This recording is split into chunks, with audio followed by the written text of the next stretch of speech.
Tonight's dinner was a super easy risotto with bacon and peas and a side of sea scallops. First, fry up about 6 or 7 slices of bacon and put your sea scallops in milk. Why milk? Because it takes away the fishy taste.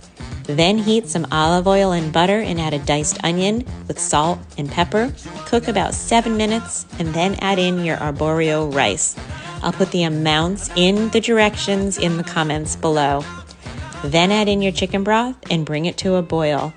Ooh, that looks good. After it's at a full boil, you can put a cover on it, turn the heat down, and simmer for about 15 minutes.